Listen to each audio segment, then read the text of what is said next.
my goodness. And there it is. Wow, get the pin to go.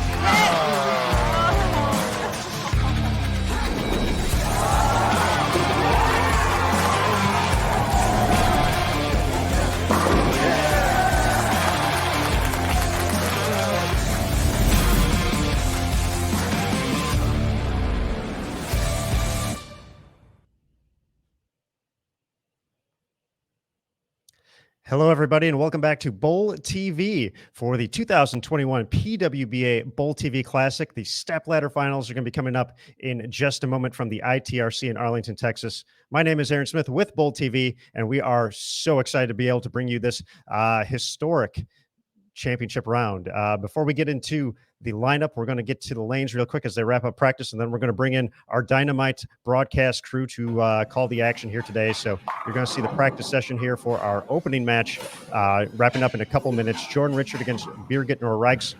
The winner will face Brianna Cote. The winner of that will face Verity Crawley in the semifinal, and then 17-year-old sensation Jillian Martin, the top overall seed, waiting in the championship match. First and foremost, I'm going to bring in Dave Lamont, who's going to be bringing us the action throughout the course of the event. Dave, welcome back to Bowl TV and the PWBA. I could not be happier to be with you all again, and especially considering who I'm working with also, someone I've had the pleasure to share microphones with, and can't wait to talk to Kelly Kulik in a moment. But Aaron, you've got an unbelievable finish to what's been a week-long celebration of women's bowling, and we're seeing different champions, different opportunities, both at the regional level and at the national level, and it's been a spectacular week you've had at the ITRC. It's been super fun to watch it all come together. The Bowl TV Classic, the final event of this 8-day run. And with that, let's bring her in, the Hall of Famer, Kelly Kulik. Kelly, hello. Hi, gentlemen. Thank you for bringing me into this telecast again tonight. Aaron, pleasure working with you a few nights ago. Dave Lamont, excited to be your Kickstarter here back here in the ITRC Center. As you said, we're celebrating women's bowling. It's been a long 8 days. My body is feeling all 8 of them right now. Had some success on the lanes myself, and we have an exciting show tonight. Just as you said, Jillian Martin making a remarkable run, leading by over 200 pins. Birgit, Verity, Jordan, and Brianna also making multiple telecasts here, the second time for many of them. And, it was such a demanding condition, and I'll elaborate that more as the show goes on. But excited to see that, a 180 game might win here, or 190 game might win a match here, even the title match for sure. We had some high scores, some low scores, and a lot of head shakes. So, well, it's interesting to see how these 4 games progress and who's going to come out our winner. Well, I'll tell you, the one person who can really benefit from all of this is Verity Crawley. Should she win this event, she takes over the points lead. That has been her best season she's ever had as a pro, Kelly. What is different about her this year that she's been a winner and a constant contender? Something along the lines during the break of COVID forced her to practice more visually and mentally, and that break for her just kind of clarified everything in better pictures. When she was able to travel and come over to the States, she went right back to the roots that got her started, and that was back at Weber International University, where she was working with John Janowitz, the lane guru, as well. Some great staff members there who's worked with her physical game. But being in that environment is always a positive for her, and she's really perfected her craft. I have to say, of all the bowlers right now, she is the best executionist right now on tour, and in every pattern we've bowled on, she simply duplicates shot after shot and has some good advice from the ball reps along the way, and just is making the pictures come crystal clear faster than anyone else out there. What about this first match we have here? We've got Birgit Noreiks, who's coming off of a good performance in the mixed doubles, and Jordan Richard, a young star out of Ohio who's already been on Bowl TV finals before. What are you looking for here? Well, there's a commonality amongst all 5 competitors tonight. That's ball speed and rev rate. Most of the ladies have a very high rev rate and high ball speed, so it doesn't slow down fast enough on this very demanding condition. Birgit just won her first individual title just a few days ago, so she's on a high. She's got great confidence. And Jordan, making multiple telecasts, she has a slight advantage because, again, higher rev rate, more ball speed. Ball doesn't see a lot of the friction. It'll be a close match. We saw a lot of high scores the first game, and then game 2, they transitioned quickly, and the scores dipped right back down again.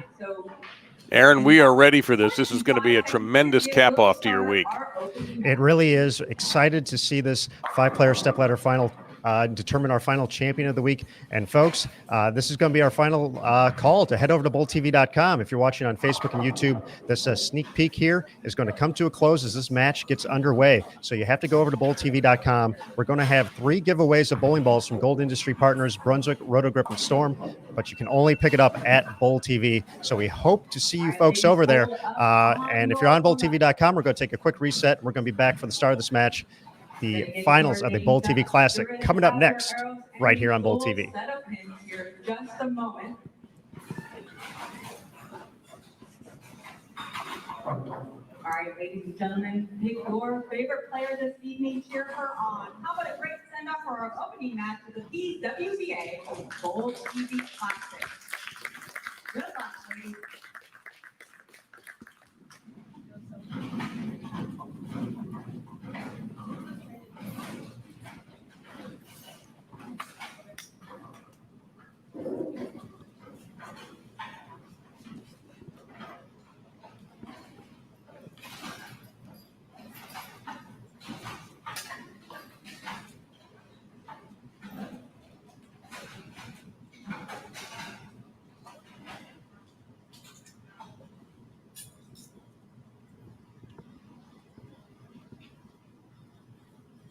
All right, our first shot on this 41-foot pattern, and Kelly will get into the specifics of it here in a moment. It's Birgit Noreiks, and she starts off by wiping out the 10-pin, as she should. Well, Kelly, you talked a little bit already about the pattern and the demanding conditions. What are we looking at here? Well, the women bowled on a 41-foot pattern this week, but when you look at the graph itself, the forward oil only goes 28 feet, and it's buffed to that 41-foot distance. So really, half the lane is only forward oil. Not much is dragged down. It's very flat across the middle, caused the women to get very steep through the front and have wide angles that you most often don't see out on the ladies' tour. They often keep it in front of them.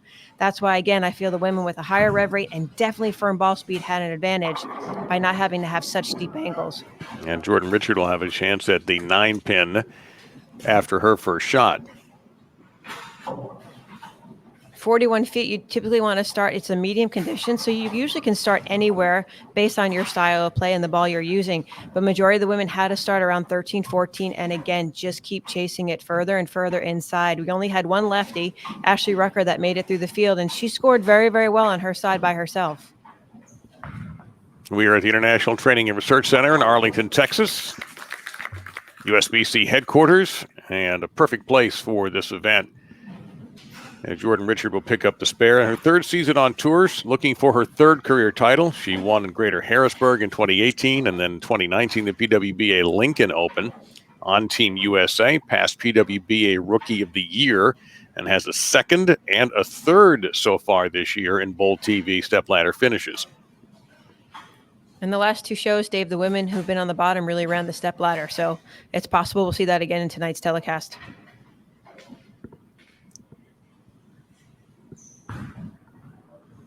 Going to go high. It did. Fortunately, it's a manageable, although never a friendly split at 3. Not a split, but a leave at 3-6-10. Yeah, sliding about 26, 18 through the hours.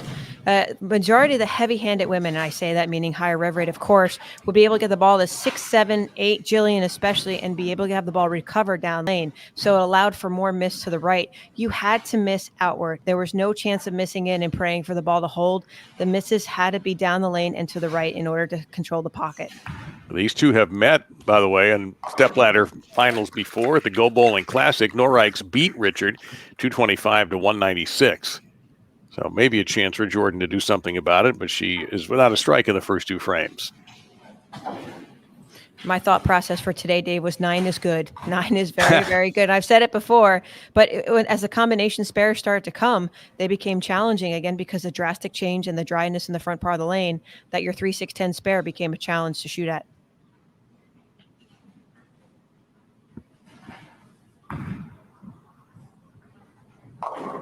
A great look at the pin action that Noreiks opens with a double with. Yeah, not to overshadow or overtalk too much, but if you could catch these strike shots, you know, we talk about the flush shots, the trip fours. This is, I call it kind of the shaker shot.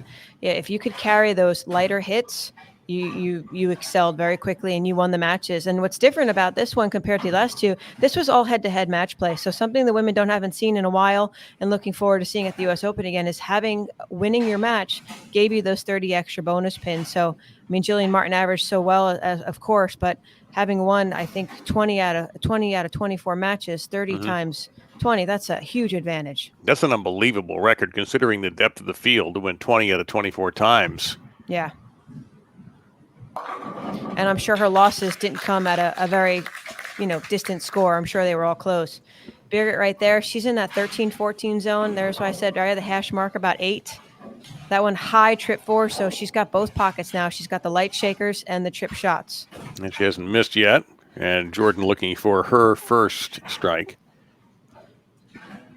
I have to mention Diana Zavialova sitting in the background. Yes. She bowled really, really great this week. And unfortunately, the last block was not her best. Just missing out on the show by 1 pin only. She really bowled phenomenal all weekend long and just missing out by 1 pin. Brianna Cote went around both of them in the last match. Ooh. Well, she's gone now through the face a couple of times, Kelly. What is she missing on? Well, if you're watching her ball motion, it's never slowing down. So it's continuing after it gets the end of the pattern.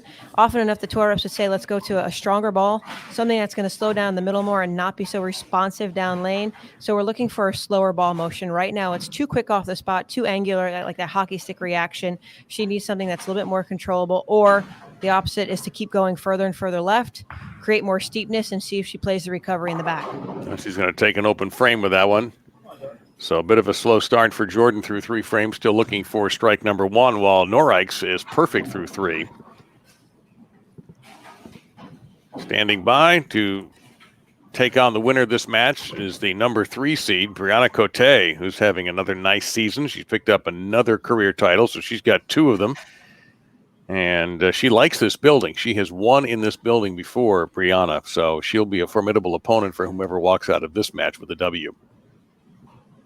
Yeah, I have to chalk that up maybe to her Team USA experience, being in here practicing and having her camps along the years, going home and practicing full-time back in Arizona. Her game has really developed over time. Now that's the right track there for Jordan, and she needed that very badly.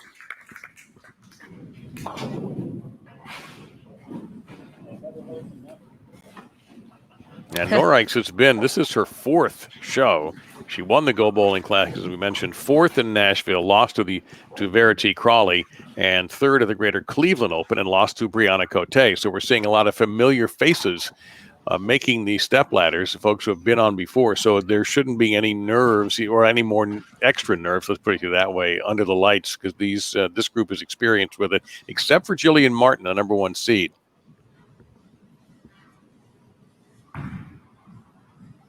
Another good shot by Birgit. Oh, stone 9. Kelly, why are we seeing so many stone 9s these days? Well, again, Dave, the pattern splatter, the bowling balls, the reactive resin, they're just so much angular off the spot, meaning that quick response that we look for. And we see a lot of continuation. The ball technically always says the ball hits 4 pins, the 1, the 3, the 5, and the 9. And with so much ball motion through the end of the pattern, only being 41 feet, 19 feet to the pocket, there's so much continuation. So again, the ball is not going to be rolling forward as it's going to continue hooking, and that's why it just skates by the 9 pin.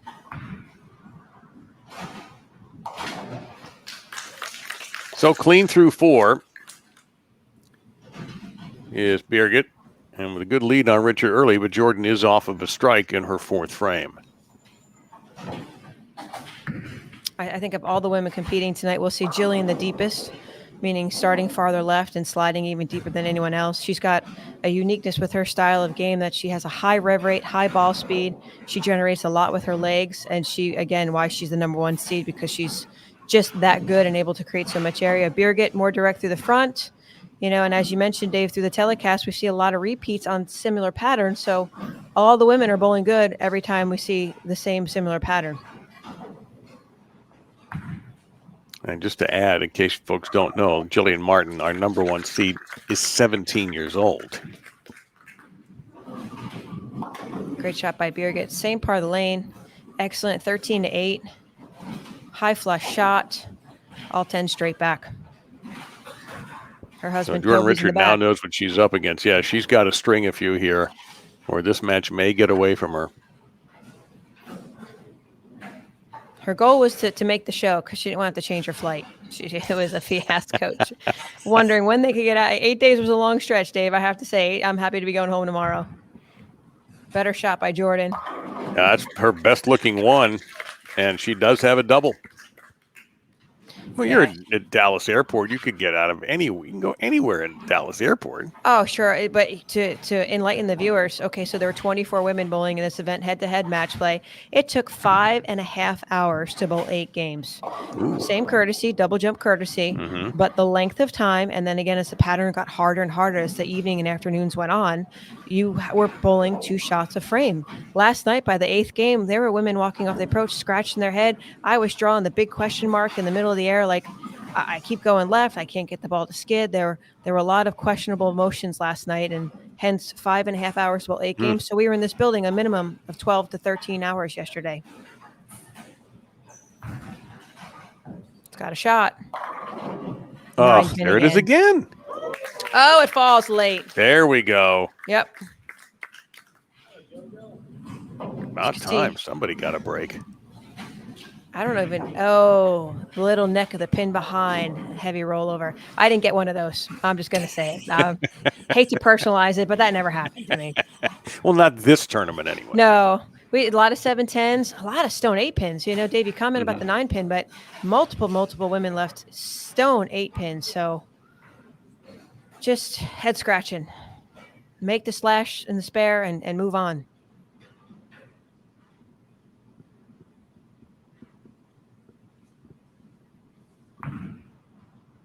Got to push. 4 pin. So even though Birgit's ball is continuing, you want to notice the shape. See how it's smooth? It's not so much angular. There's almost like a suction zone back there, just kind of gradually bringing the ball to the pocket. And that's when we talk about a slower response. That's what the women were looking for, really, because you had to get so steep. You know, one thing that it sounds like, Kelly, everyone's had a lot of practice at spare shooting, and that's going to be so important tonight. You said it.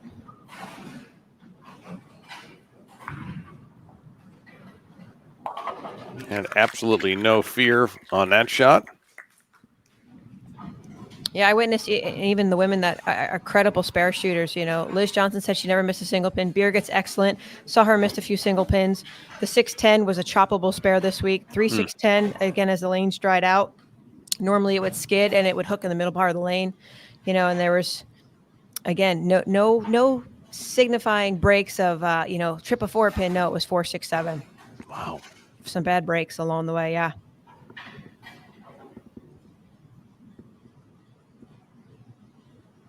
Very good. Her 5th season on tour from Germany.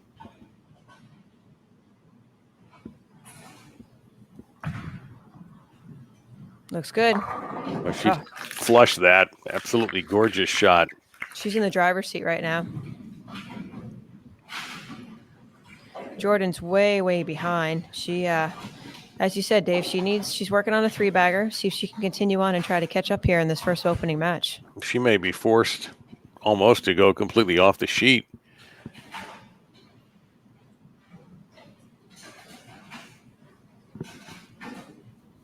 I can't say there were many high scores, but there were a good handful. And Julia Bond, I think, had the lone 300 of the group, your reigning USBC Queens champion. Yeah, when she shot that game number 1, I said, what is she bowling on? Where's that shot I'm missing out on? Great shot by Jordan. Who is starting to come back a little bit here. Yeah. That's 4 in a row.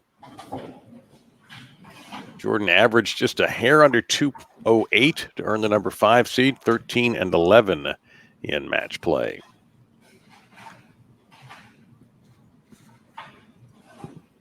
You talked about Diana Zavialova missing by a pin. Jordan didn't help. Left an 8 pin on her first delivery of the 10th, made the spare, and then struck on the fill ball. Yeah, and Diana's first shot in the 10th frame, she wiggled the 7 pin. It wasn't a shaker shot. It was high flush, and the 4 pin just touched it and wrapped itself around it to leave the 7 standing.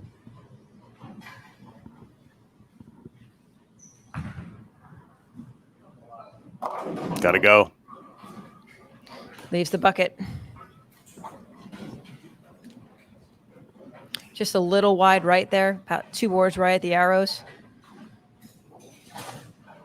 Not enough to get the ball back. Leaves the 2-4-5-8.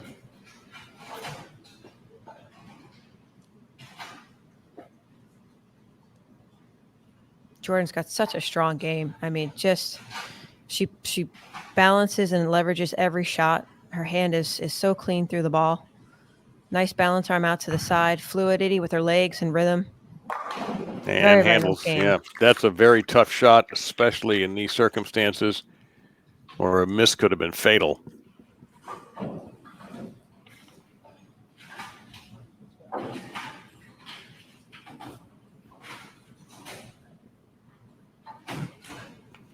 We mentioned Julia started this Summer Classic Series as the #1 ranked bowler for the points for PWBA Player of the Year, but she's not on this show.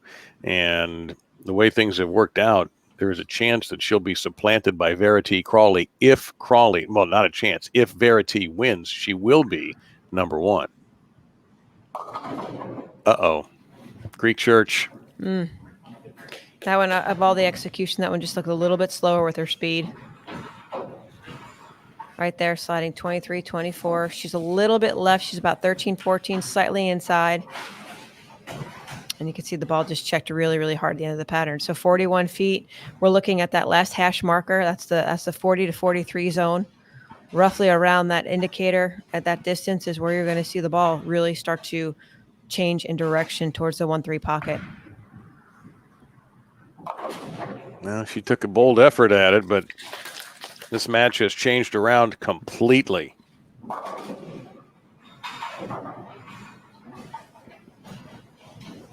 Each woman with just one open frame, but as you said, Dave, at the wrong time can drastically change how the scoring outcome will be determined. Oh, yeah, you think about it. Jordan, okay, that was the 3rd frame, and she was well down at that time, but those 4 straight strikes and then converting that bucket really may end up turning this match around. Noreiks now desperately. Now she's the one who really, really needs to put 10 in the pit here.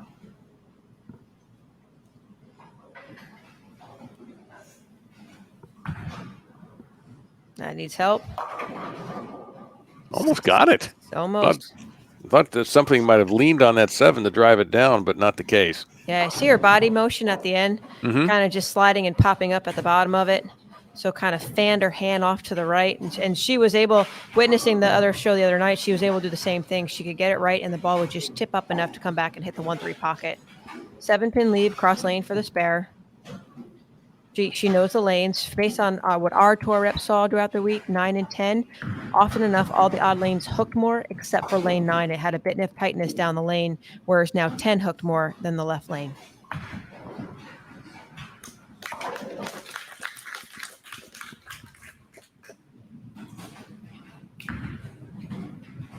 So Jordan's going to finish. She has a max score of 228. Birgit 215, so Jordan can just basically walk away with this first match if she goes off the sheet. And certainly didn't start that way. It was Birgit Noreiks who hit 3 in a row, and Jordan didn't strike until the 4th and had an open frame in the 3rd. But the 4 straight strikes in the middle part of this match and of course the Greek Church left by Birgit has made this a dramatic change in favor of Richard. And that doesn't hurt at all. You hear the tour. Good shot, JoJo. Even there were some matches won with crossovers. I'm sure we might see a few of those this evening. That was a great execution by Jordan. Bucket last time on this lane, so we'll see what happens. If she can shut it out this match with a strike and a 9 count. Mm-hmm.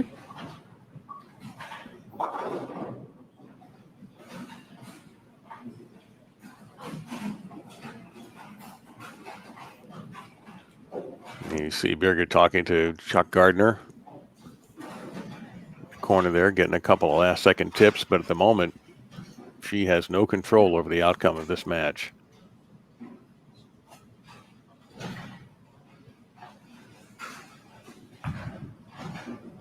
That needs help.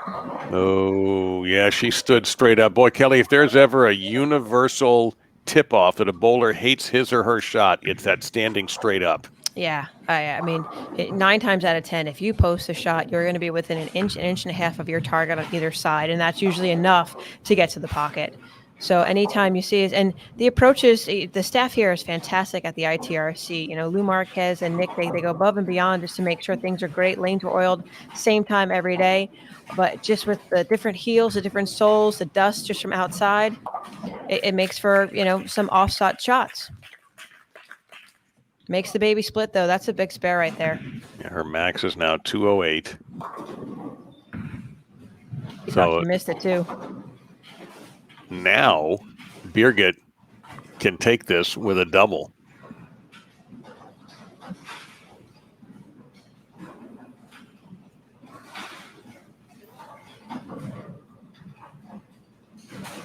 And a couple of scattered pins on the side, but Jordan had the opportunity to close this match out with a strike to open to the 10th and couldn't quite get it done.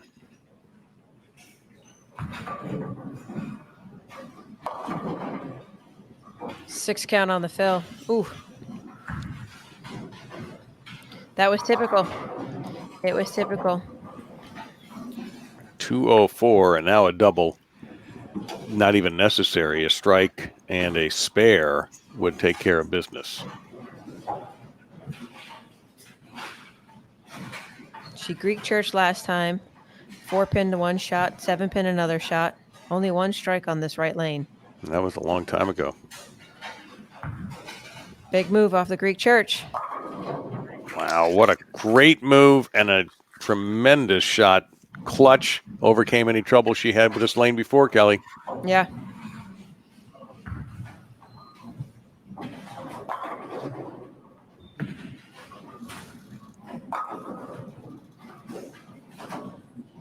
So as you said, Dave, 9 spare will win it.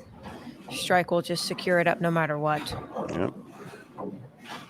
This was an interesting match. It looks like at one point early up, this is going to be Noreiks. She's got it. Whoops, wait a minute. Nope, Jordan's got it. And now we're back to where Birgit has the control. I've learned a long time ago, Dave, you know, when you're looking at the 6th frame, like, oh, I'm ahead by 40, no trouble to go. And next thing you know, open, open, open, and the next person throws 3 at you right in a row. So anything can happen. And multiple times in 10 frames where you think you just need 9 spare, super washout, or big 4. That's how demanding it was to bowl in this pattern. Does the 7 fall? No, it doesn't. Needs to make the spare. Yes, she does. Otherwise, we have a tie.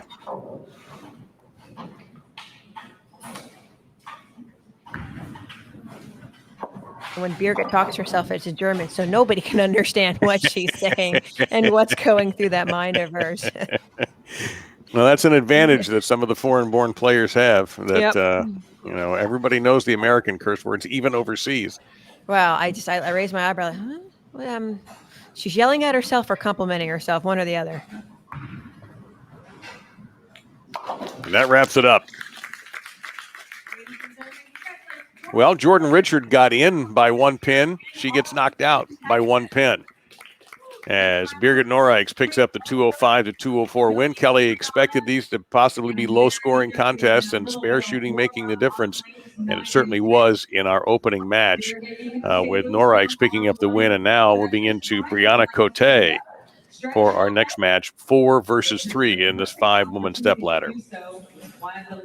We're going to talk to Jordan here for a moment or two when we get she gets her gear packed up and ready to go. And then we've got something special for you all who are watching. A Storm bowling ball giveaway is a part of our evening here. So let's see if we can get in a couple of questions with Jordan first. 205, 204, the final.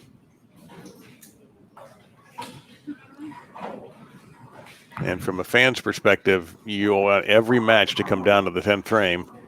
And this one came down to the last ball.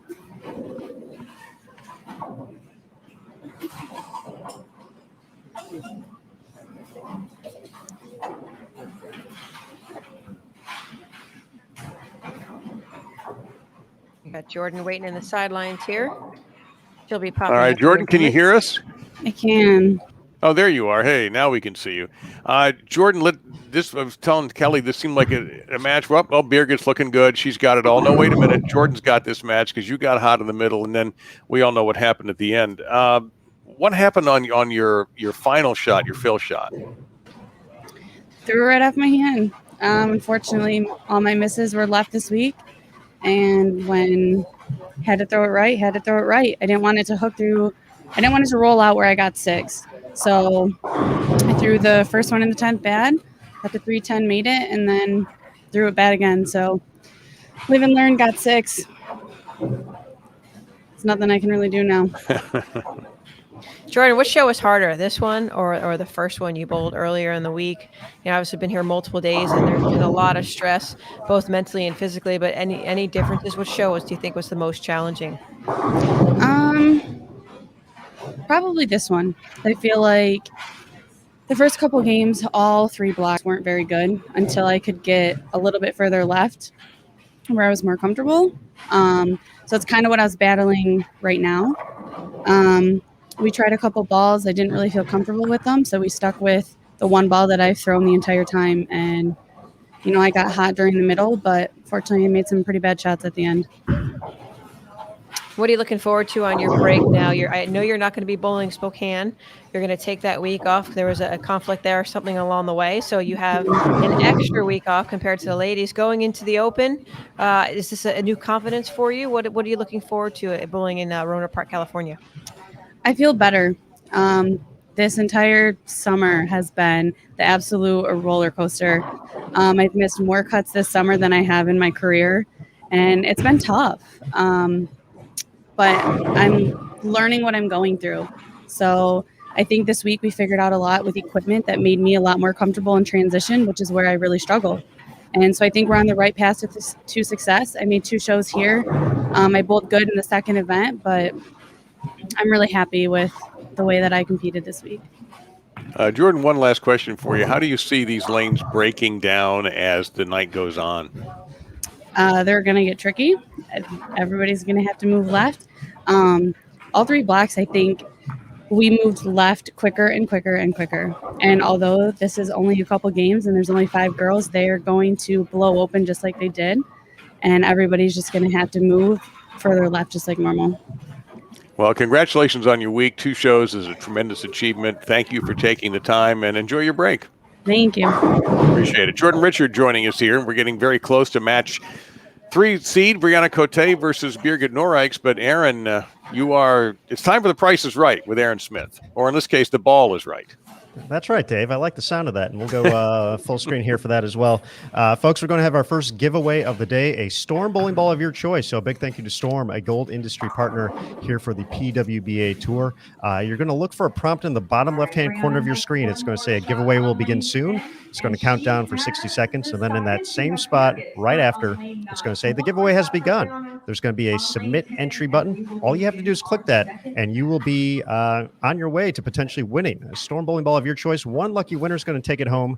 And we do note that if you're watching in full screen mode, please take it out for a quick second. Make sure you can see the chat and all the folks in there. So we'll get that started here in just a moment after this. How about after this next shot from... Actually, we'll get with the first shot of the match. So once the match gets underway, you should see that prompt in the bottom left-hand corner of your screen. So good luck, everybody, and thanks again for watching us on BowlTV. All right, Aaron, thank you, and good luck to all of you who are trying to win that wonderful prize. Kelly, we're going to see Brianna Cote tonight, another person, and we talked a little bit, hinted at this already, that there are certain bowlers that are making multiple appearances this year on BowlTV, and Brianna Cote is one of them. She's already picking up the victory here during the Kickoff Classic Series of the ITRC. 2 titles in her career. She's bowled well all season. Yeah, she has, Dave. She's really bowled great. And to make the valid point, she shot 268 the last game. She was bowling against Diana Zavialova with the bonus pins, leaped her not only from 6th into 5th, but 6th to 3rd. So a huge leap for her there. She rolls 14-pound equipment, a little bit higher RG bowling ball. So again, she doesn't have to get so far left as everybody else. Firm ball speed, and again, she's just riding the wave from her win back here in January to her success along the way throughout the season, and now 2 shows here in the last 4 days. Ringing 10 here for Noreiks. Yeah, that 6-pin just went from vertical to horizontal, wrapped itself right around. I don't know which was worse, the ring 10 leave or the flat 10. It didn't know What which is one. worse? I think the ring 10. Okay, ring because 10. you think you've made a great shot and you got cheated? Yeah, the flat 10, the ball deflects, goes to the right, doesn't have enough energy to go through the pins. The ring 10, it's still continuing, takes the 6-pin at such an angle that it just horizontally wraps itself around the 10. So by far a more frustrating leave. All right. So here is Brianna out of Tucson, Arizona. She picked up in 2015 when the tour resumed. She 2016. I remember PWBA Lexington Open being on that call, as a matter of fact, for her first title. Yeah, you know who she beat? Gosh. Yeah, I don't know. Some girl. I don't know. Yeah, I'll think of it. It wasn't Yeah. Carolyn. It'll come to me. Yeah, there were a lot of women who won their first title against me. That's okay. She's a great bowler, an asset to our company and everything. And she doesn't, I love her attitude. She never gives up. She's got that never quit theory, mindset, always going. And case in point, the last game when she did shoot that 268, she went to the paddock, she picked the ball, hadn't thrown it really during the week. She said, let's go big or go home. And she went pretty big. Well, you know what? You can't keep beating your head against the wall. You've got to change tactics at some point. The ultimate story I always think of, Kelly, when I think of successful tactics changes, you go back to tennis and Bjorn Borg at Wimbledon. He was not a serve and volley player, and he realized, if I don't do something, I am never going to win this tournament. And he won 4 or 5 in a row by changing his game.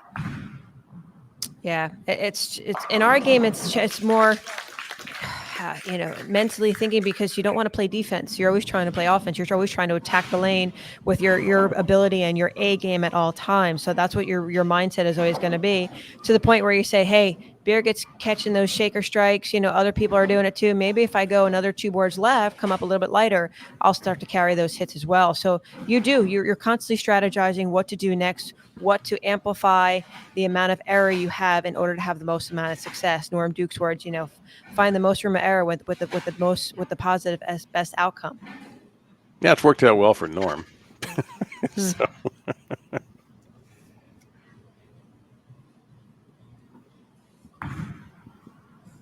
Birgit's gone deeper now. Well, it was a good-looking shot and another ringing 10. Yep, ball just doesn't want to slow down. Still continuing through the pocket, right? She's 16, 15 at the arrows. She's able to get it to 8. The ball comes back out, and that's 6-pin. Wow, it's just so visually to see it, even in slow motion, just makes you want to put your head down and say, why? Yeah, it's upsetting. I'm still amazed at the number of stone 9s I've noticed. I mean, ringing 10s is the stone 9 seems to be a new disease that we need to take care of somehow.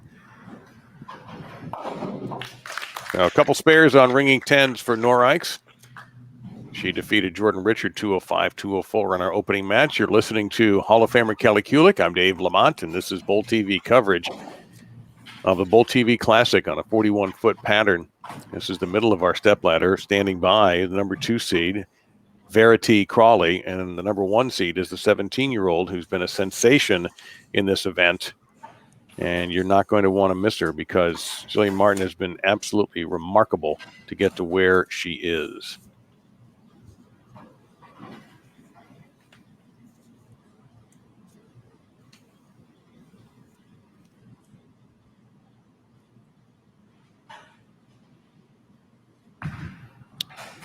Little wide right. Birgit looking for the first X of her game. 9 spare strike for Birgit. She gets herself back in this match. Again, 14 at the arrows.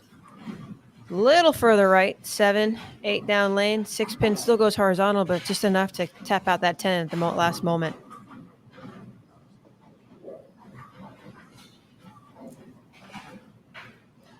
We felt the women, Dave, by game. So 8 game blocks by game 7, 8. We felt it was almost like a U.S. Open pattern, with so deep, just sliding in the other gutter, starting on the opposite lane. I put X's on the approach just to mark 45 and 50, because we needed that many boards to count.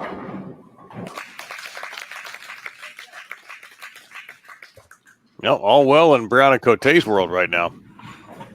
Yeah, you can see that green little swirl on the ball. That's her thumb hole. So again, more tilt, more rotation, and then it just starts to stand up and roll forward at the right time. She's off to the early lead with a turkey, first 3 frames. Bryanna 13 and 11 in match play at the BowlTV Classic and averaged almost 209 to earn the number 3 seed. She's already been on the Summer Classic Series show, her 4th BowlTV appearance this season. This is the most events the women have had in many years. The PWBA, USBC, BPAA, again, responsible for having 20 events this year. So more ways for the women to make money, more opportunities, more non-members to come out and experience this tour. And Brianna catches the 4-bagger. That's that shaker shot. The pins don't go back. They fall to the side. It's the old expression from the late Billy Whaley, hit him thin, watch him spin. Yep. Or hit them light and pray with all your might. I'll take either one. Yeah, as long as they're not standing up when you go back to pick up your next shot. I should have had a step counter to see how many times, because I threw so many. The women we threw so many second deliveries for spares. I'm sure we easily walked a few miles each day.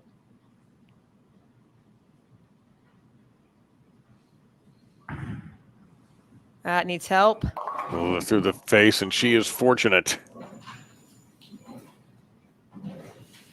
Yeah, she's 17, 18 at the Irish, where she's been roughly around 14, 15, just not getting it far right. And you expect those shots. It's not a perfect game. No one's perfect.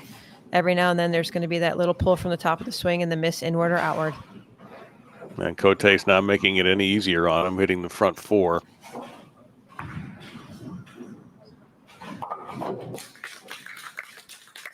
But Birgit is clean through 4, not making any big mistakes. She fought off a late Greek church in the 8th frame that tilted the match Jordan Richards' way. Jordan actually had the opportunity in the 10th that she gone strike spare, but she didn't. And instead, Birgit, particularly thankful to Jordan Richards for a poor count on her fill ball, only 6. And that allowed Birgit to go strike spare for the win. Birgit's success the other night, too, I believe, in all 3 games she bowled. She only had one open frame, and it was a pocket 7-10. She did an excellent job of finding a way to get 9 every single time. Occasionally, I think she had one multiple pin spare that she converted. Only one open frame in 3 games in her last telecast, and right now she just has the one open frame from game number 1. No, she seems to have figured out. She just buried 10 straight back.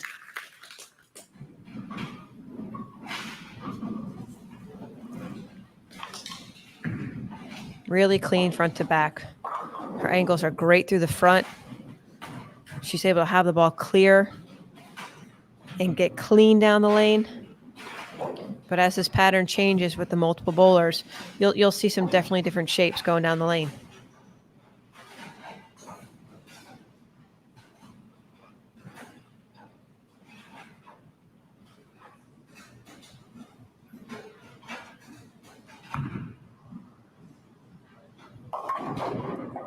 Well, that ball, Kelly, it looked good for a little while, but it just seemed to lack a little energy. Yeah, same spot of the lane. Looked really good. You can see, again, the green thumb stands and rolls forward much, much quicker. So her and Birgit are both in the same part of the lane. A lot of traction is developing. She's got to have to make the move. And again, there's that indicator. There was no indication where normally it'd be a trip 4 on a lesser difficult pattern, whereas this one, 6-7, big 4. There was no indication of when you had to make that move, and it wasn't just a 2-1. It was about a 3-1 or a 4-1. Again, to create that steepness. Ooh, made a bold effort for that split. So what's her next move that you would recommend then? Off that shot, because they're both in the same part of the lane, she's going to move left. She's going to go at least 3-1. And now, to be cautious, Jordan was playing around 17 inside of Birgit. So she's going to start moving into more traction. So therefore, that 3-1, if it doesn't work, she's going to have to go probably a 6-2 or even a 7-2. Which is big for her and bold for her. Probably with her style, she's not going to have to move as much. But the move with the feet have to be larger than the move with the target. That's the only way you create the hold is by creating that larger angle through the front portion of the lane. So Birgit, chance to get back in this now off of the open frame, but Cote still has a shot in the 6th to reset herself. Well, it's a natural adjustment, I guess, Kelly. If you go through the face one time, there is a tendency to bail out a little bit. There is. It's most often it's physical. You don't want to miss in front of you, so you tend to get a little bit more left to right with the swing. And again, the move there, it's basically, Dave, what the women have done. So Birgit started at 13. So you take those first 13 boards out of play. So now the track is building up closer to the head pin, and that's going to create so much more traffic, so much more inconsistency as the ball is traveling down the lane. Therefore, that's why the women, instead of moving left, they would move a zone and a half left to create more hold down the lane. See if you can fly that head pin over. Nope, and left 2 out there. So back-to-back open frames for Brianna Cote, slowing her down and opening a door up here for Noreiks.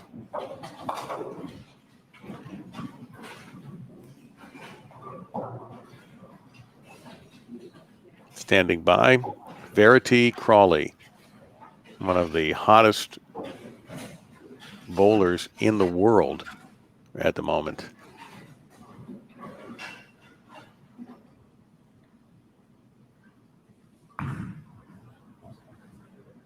Oh, look out. Okay. Yeah, that was a big move by Birgit. If you watch where she laid the ball down, she's 25, but that, again, 17. So where she's sliding, 25, her laydown point's going to be roughly 20, 19, somewhere around there, only through 17.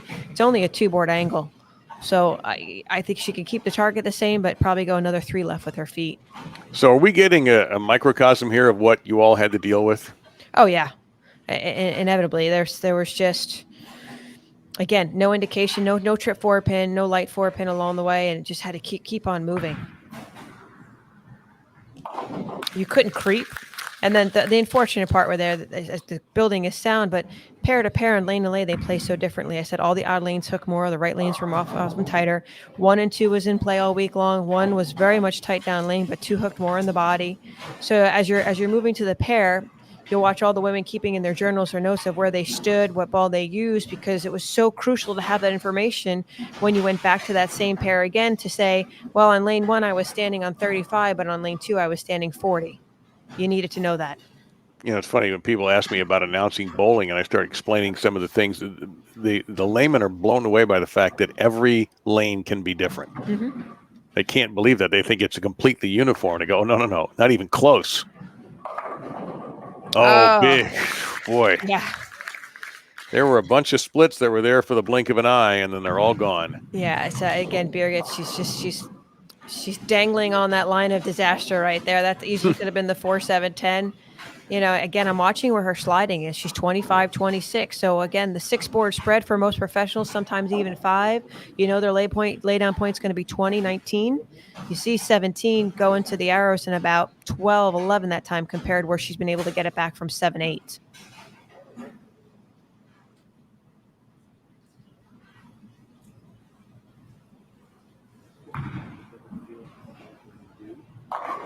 Well, that's a tremendous improvement for Brianna. She's had 7 frames now without a spare, 5 strikes and 2 opens. Yeah, she's still at 13. Watch the ball. See, it's going down the lane, and it's taking a long time for it to stand up and roll forward.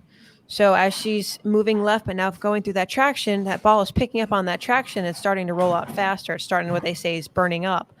If she's going to continue to hold the pocket, you might see a ball change possibly depending on how far ahead or how far behind she is.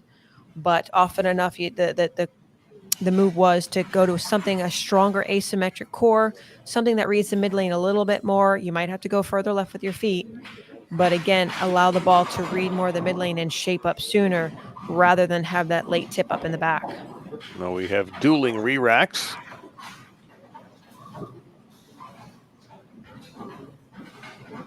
And as you can see, just 5 pins in favor of Cote right now as we round the quarter pole and head for home.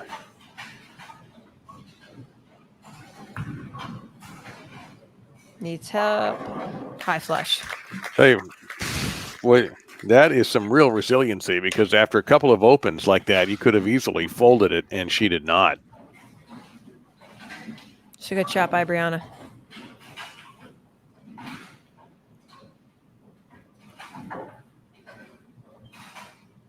So Noreiks must follow. She strikes only down by 5. Close-knit match. Will it be as close as the one that Noreiks won? Because you can't win by any less margin than 1, beating Jordan Richard. On deck, Verity Crawley. I don't think there were any ties in match play over the course of the 2 days. It snapped into the pocket and then through the face, actually, leaving a 6-10. Yeah, she knows it. Dave, she's done everything. The last 3 shots have been exactly the same, and she's not moving. So that concerns me. Foot sliding the same spot, ball's going at the arrow, same spot, expecting a different result. Maybe she's changed her hand position or throw it harder. I'm not really sure. I don't think she's been doing that. This is just, she's late to the game. She just needs to move.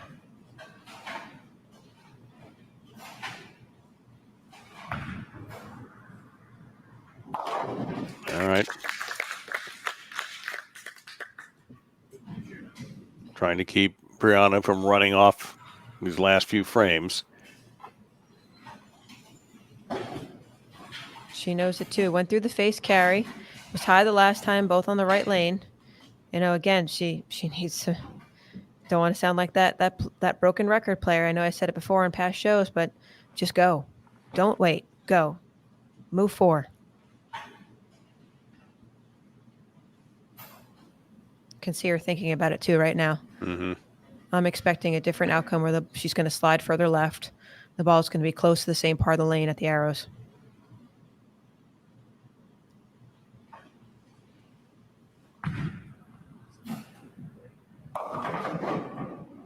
Not enough. Well, that looks like she tried to. She's still sliding. Actually, it looks like she went a bit further right. Mm-hmm. Got it further right faster. So instead of 17, she's about 15, 16. And just devastating with the outcome. I know Aaron commented too. He saw a lot of interesting leaves. 4 counts, 5 counts, bucket with the 7 pin. Unusual, uncommon leaves because of the demandingness of the pattern itself. Well, you said it on the pregame show that we may see winners in the 190s, 180s. That it wouldn't be at all surprising given the conditions. And something else you brought up yourself. You talked about your own experience that you bowled a lot of games and tournament pressure, other TV shows, great competition. There's got to be a little bit, even if you're juiced about being in this particular stepladder, you got to be a little bit tired. A little is an understatement. Yeah, no, it's true, Dave. You're hitting the nail right on the head. Like I said, 5.5 hours to bowl 8-game block.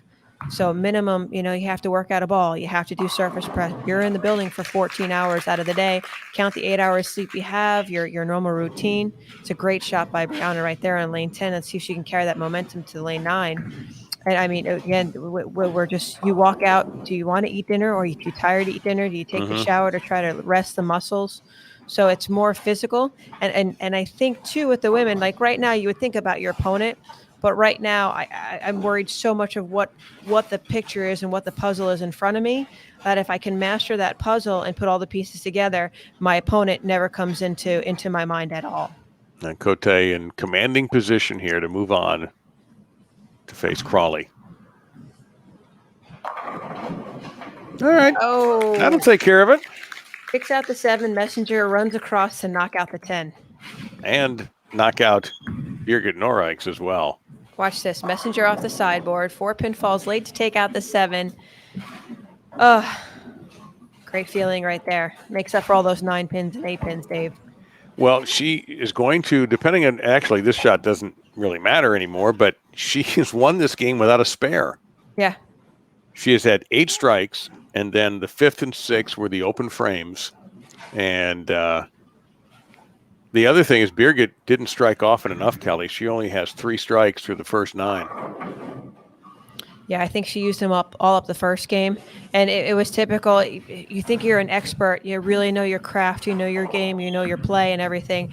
Game 1, the scores were relatively high for a lot of the women. Game 2, they started breaking down. They started transitioning. You think you go to a stronger bowling ball and just go left and circle it more. But the middles being as flat as they were made that so challenging. You wanted the ball to read, but then it would read too soon. So then you move, and then it would go too long. You were constantly playing with the shapes and distances of where the ball was starting to slow down. And again, sometimes you wish the lane was 10 feet shorter. Sometimes you wish it was 10 feet longer. That was her first spare on her fill ball. And victory for Bryanna with a 233.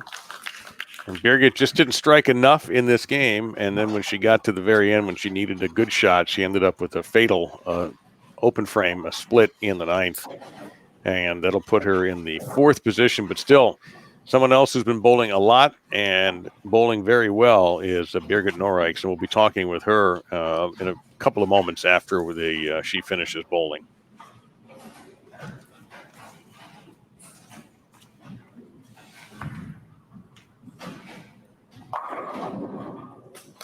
Not quite sure if she made a ball change. I couldn't see it or not. But that ball is it's definitely a smoother reaction down the lane compared to the one or the reaction she had before. Well, she already was a big winner this week in the Go Bowling Classic, her first individual PWBA title. She picked up her first title 4 years ago at the PWBA Striking Against Breast Cancer Mixed Doubles Tournament with Jason Sterner.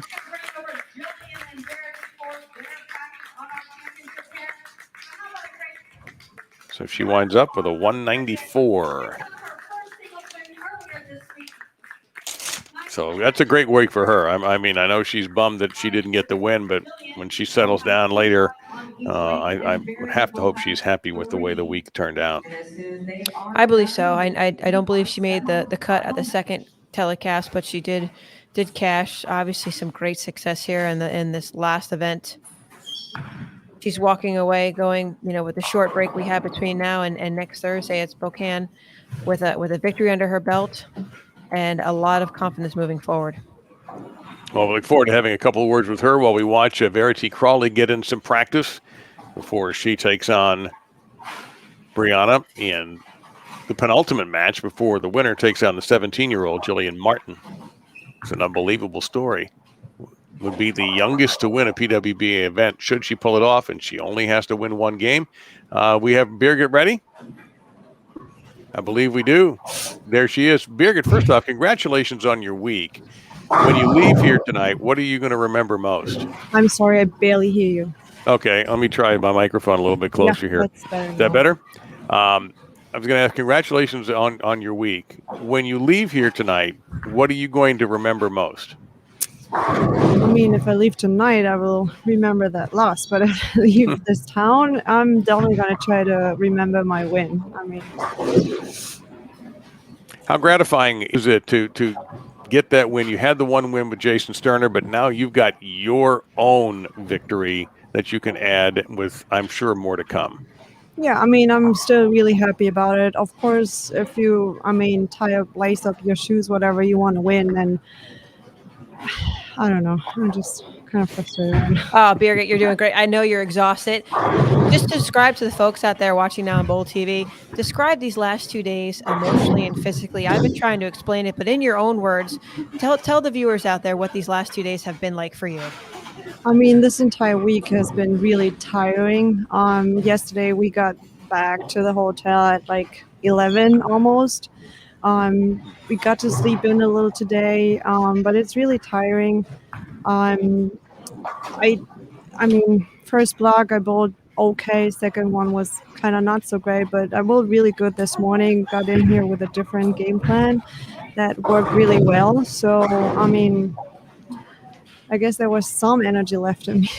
That was good. What's that game plan? What changed? So I just drastically? really tried to stay a lot farther right because, like we were talking about yesterday night when we were putting those X's on the approach so we can keep counting to like 55 wherever we were sliding or like starting.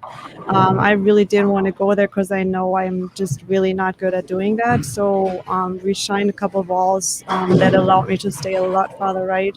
That made me feel a lot more comfortable, make better shots, better execution, and that worked really well. Well, I think you did a fabulous job. Case in point to you making the telecast here again tonight.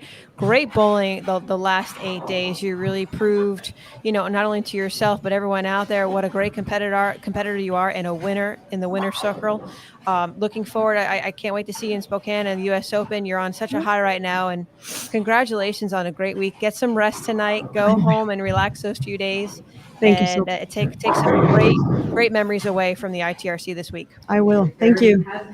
Thank you very much. Birgit Noreiks joining us here, and let's get off to Aaron Smith, who has a Brunswick ball giveaway. Aaron? That's right, Dave. We have a Brunswick Melee Jab. Midnight Blue up for grabs. So similar to last time, you'll look for that prompt in the bottom left-hand corner of your screen. And one lucky winner here on Bowl TV is going to be taking home a bowling ball from Brunswick. So big thank you to Brunswick, one of our gold industry partners here on the PWBA Tour. So folks, let's go ahead and same like last time, when we get that first frame underway, we'll get the giveaway going as well. So look for that submit entry button. Good luck, and thank you again for being part of Bowl TV. Dave, it's all yours.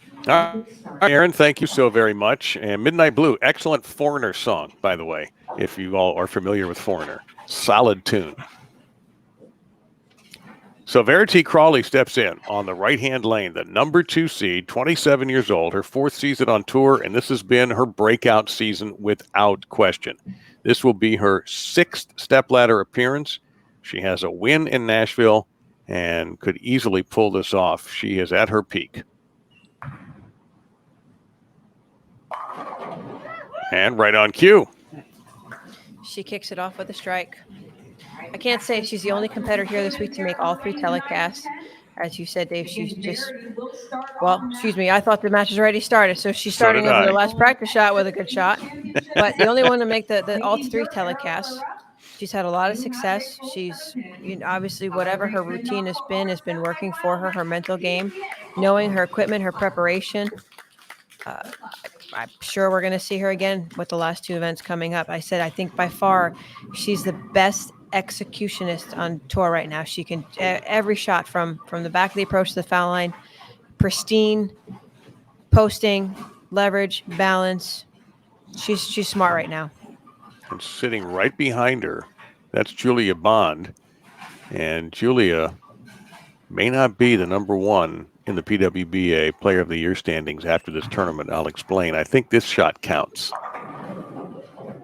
And man, don't you wish it didn't? Yeah. 19 to about 8. Head pin off the sidewall, just not enough to come back and kick out the 10, leaving the 1 single pin spare. Every lady left one this week, multiple times. Not as often, but a lot. I asked you about solid 9s and solid 8s. Again, it seems like I'm seeing more solid, or it seemed to be anyway, pocket 7-10s. Is what would be causing that problem? 7-10 split is most often a result of the ball slowing down too much and losing so much energy that the pins just do not have the energy to carry out the other pins along the way. 6 pin falls in front, 4 pin falls in front, and the 7-10 just stands there. So it's usually the ball rolling out and losing too much energy too early. It also could be often enough, this is true too, a bad rack. Head pin could be slightly off, 3 pin can be slightly off. So it could be from some off spot pins as well. Well, Brianna comes out firing, and you saw the ball wipe the 9 out that time to eliminate that headache, and a beautiful shot for Brianna. She's able to stay further right than Verity. Verity's going to be much deeper. And Verity's bowled great. One thing I think she doesn't utilize enough, and this is a compliment, is she's so good playing left to right. She's so good playing deep, but she doesn't always want to get there. She likes staying on top of the lane condition and not having very, very steep angles. Well, you were forced to do that this week no matter what your game was. And it played an advantage to her style, and I think she needs to use it more often.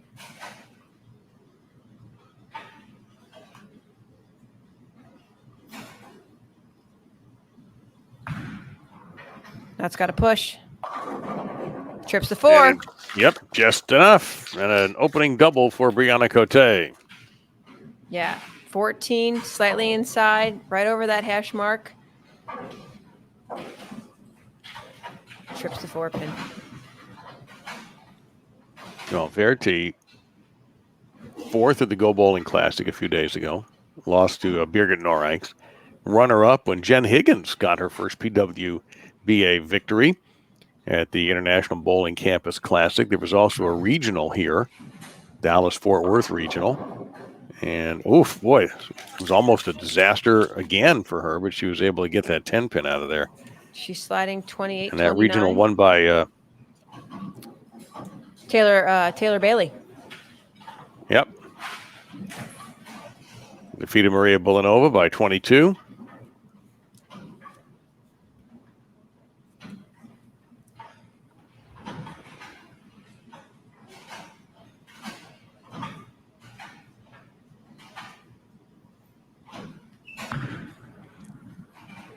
So here's the deal with Verity. If she wins this tournament, she takes over for Julia Bond atop the points list as we started to wind down this season.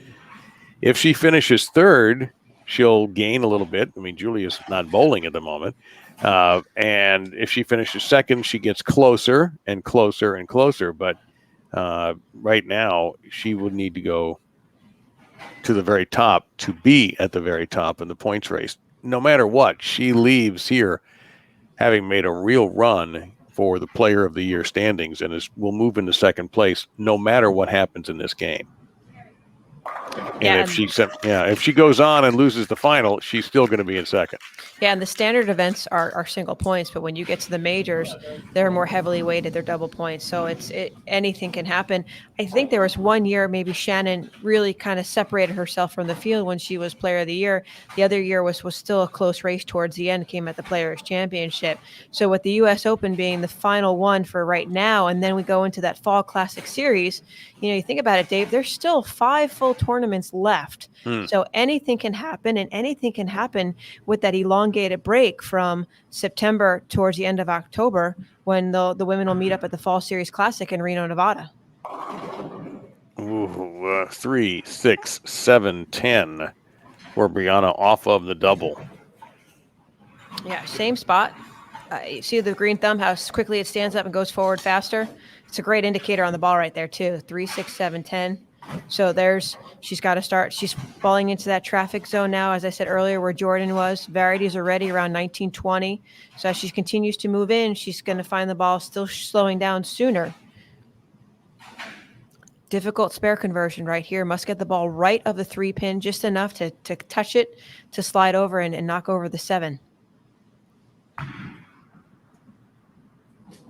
Nope, ended up hitting the 3 a little bit more directly than she probably wanted to. And by the way, just to finish off the points race, Shannon O'Keefe is 4th, Dasha Kovalova 3rd, and again, it'll either be Verity or Julia Bond in 2nd, depending on what happens.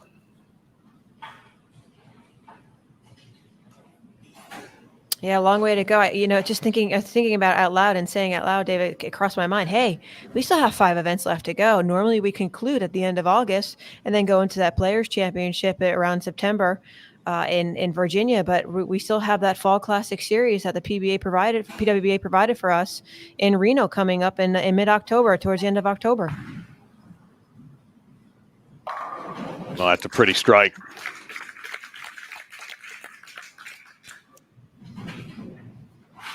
And Brianna also wants to stay as far right as possible too. It's not in her comfort zone that she'd like to get further left. She was forced there and went there as Elaine told herself, "Hey, you got to play here. You can't force yourself here." And based on words we've heard before, you can't out execute ball reaction that isn't there. So you have to play what Elaine is telling you to play. Crawley looking for a double. She opened with an open, an 8 spare and strike.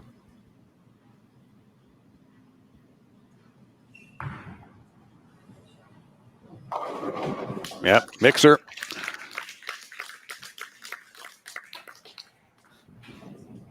I tried doing that. It just didn't work. This time, Kelly, as you said, there are 5 events left.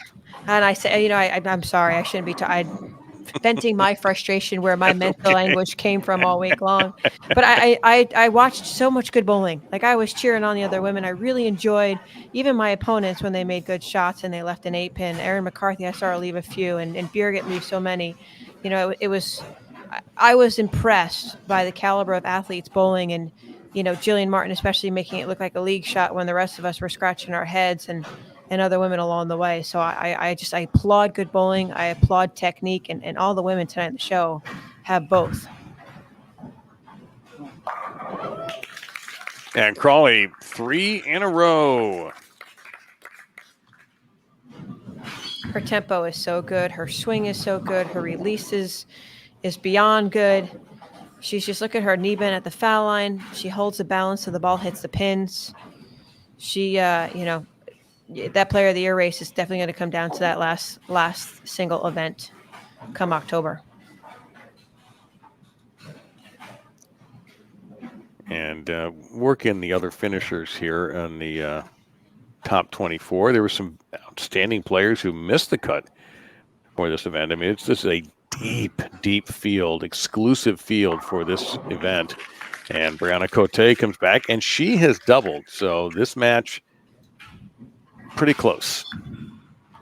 Yeah, I think Brianna Clemmer is head runner for Rookie of the Year honors right now, and she's been bowling great all year long and struggled a bit along the way. Liz Culkin along the way as well. As you said, some really great bowlers that you would typically see. Who knows? Liz missed the cut. Just the list of missing the cut would make for a great show. I mean, Missy Parkin, Clara Guerrero, Shannon O'Keefe, Stephanie Johnson, Josie Barnes. Lee mentioned Liz. They all missed the cut. Finishing 6th, she's in the building there, Diana Zavialova. Erin McCarthy, what a story she is. There was one written about her job as a critical care nurse during the time of COVID. It was a great article about how happy she is to be back to bowling when she has the opportunity. And that's a quiet 10-pin. Yeah, she made the comment. I asked her about being back here in January, some similarities to the competition and so forth. And I said, Erin, how was it? She goes, Kelly, I just wanted to get out of Nebraska. I had to get away with everything that was occurring with the pandemic and her job and the stress and tension along the way, trying to find some release, some way to get away from it for a bit. So she came here in January, bowled pretty good then, and then obviously having success here this week. She was also in contention for the show, just missing out along the way, a little bit behind, but made a good run at it. Yeah, she was 7th. We'll get you some more names here in a moment. Should hopefully have a routine cover, and we do. 8th place went to Maisaki Mukotani. Valerie Bercier was 9th. Sydney Brumette, number 10. Daria Payok, 11. Jen Higgins, 12. And Jen did win a title over the week. Ashley Rucker, 13th. Liz Johnson, 14th. Kelly Kulik in the 15th spot ahead of Danielle McEwen. Lauren Pate was 17th. And then 20 through 24, I've got Rocio Restrepo, Julia Bond, Stephanie Zavala, Tanya Ramapour, who bowled beautifully in Houston, and Giselle Paz.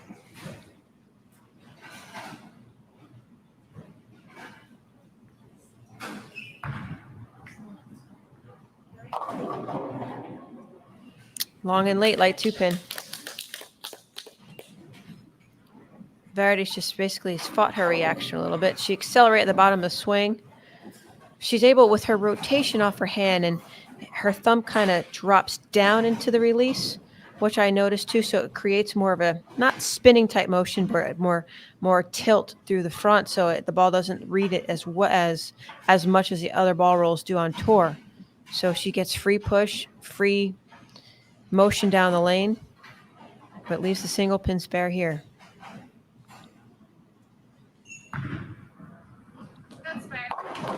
Straight at it, and only 5 pins separate these competitors, with Crawley having the advantage.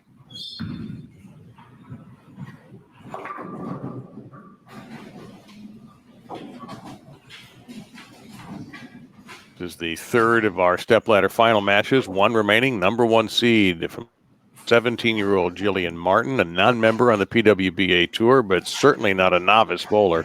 And we'll talk more about her story when she arrives. She will await the winner of this. Watch Verity's tempo. 1, 2, 3, 4, 5. 19 at the arrows, 8 at the break point, and rolls the pin from the side to take out that 9 pin.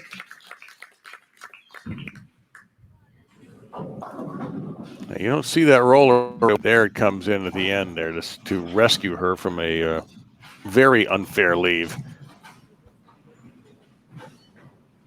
Diana's mother, I believe, in the background too. She came all the way over to visit. Some fans along the way.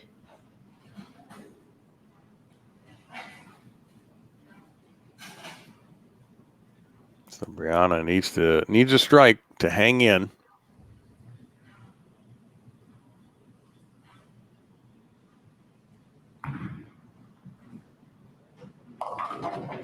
Oh,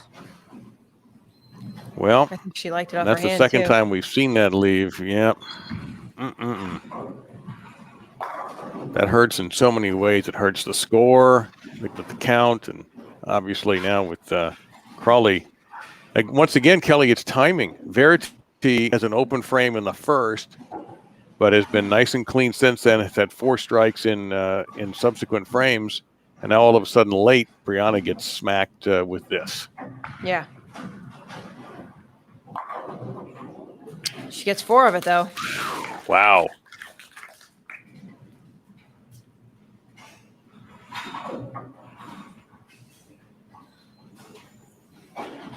Man, that's a heavy punishment she has to pay. Somebody in the audience too. I'm just trying to find their names as I search a little bit. Past junior gold champion also back there. Bowls a lot of the SYC events.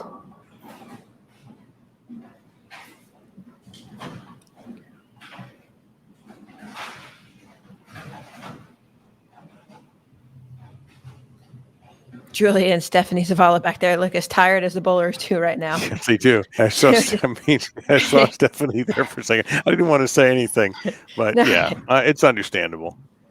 There you go. Great shot. No, had to have it too. Yep. Well, it seems like so far, Kelly, this is our 3rd match. Something dramatic and in every case unfortunate has happened to somebody late in a match that's cost them. Yeah, that was typical every game. It was having a clean game was successful. It was really key. I think some matches were won 195, 2-0, 2-10 because you basically stayed clean. You made something that was sparable to make along the way. Or because trying to find a 3-bagger or a 4-bagger to make up for 2 splits in a row was almost nearly impossible.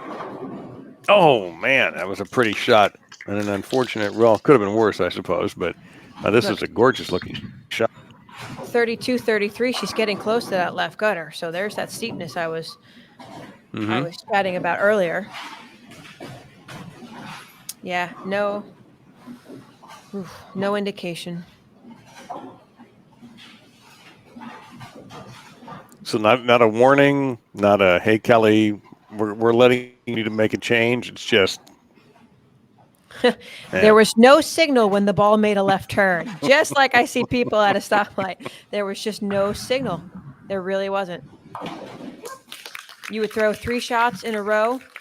What I really felt and observed from the other athletes is that you'd get through 4 frames, 5 frames, and if you were monitoring their foot where they were standing on the approach, all of a sudden, hey, she went 2 more left. She went 3 more left. So based on, you weren't just watching ball reaction, you were watching where they were standing, how much they were moving. There was some communication. I have the right lane tighter, I have the left lane hooking. The tour reps were charting the lanes, meaning who started on what pair, where they were going through at the arrows, and where the ball was picking up at the break point. That's how in-depth it was. I know bowling is often compared to golf, but it's like that caddy just looking at the hole, how many yards, how did the green slope one way or another. And Verity right there, you can see she's getting a little bit deeper. The ball's getting right faster. And because of that, it's shaping. Because it's going right faster, it's crossing all of that friction, causing it to shape and slow down more like a big S on a ski slope compared to a tighter one. So that's how the ball is shaping down the lane. She maximizes herself with a strike there. She can shoot potentially 228. Brianna can shoot 217 if she strikes out. So Verity's still in a good lead with a few frames left.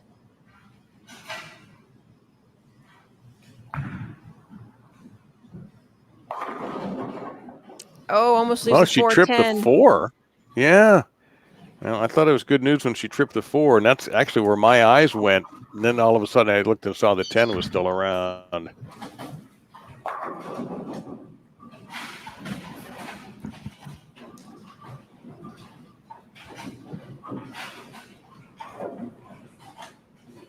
So Brianna with 2 opens.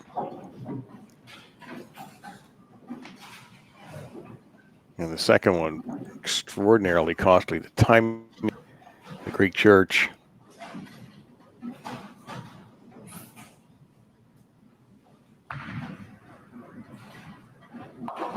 Makes the 10 pin.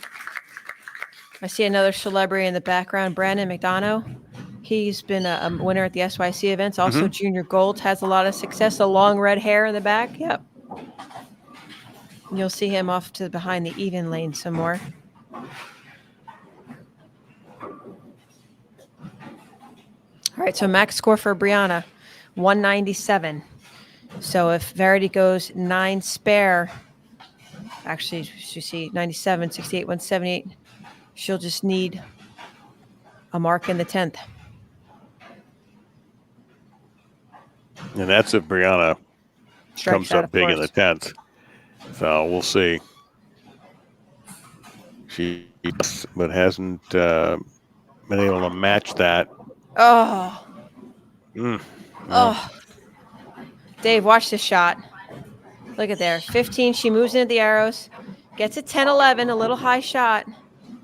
The 3 pin comes off the side instead of going into the 6 pin for the 6 pin to get out the 10, and just leaves the standing 10 alone. So Verity will just need some good count here in the 10th frame, and she will go on to that championship match to face Jillian Martin.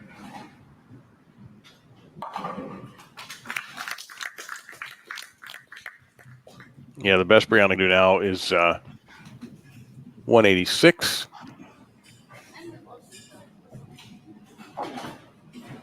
Verity just needs to stay behind the foul line and keep it on the lane.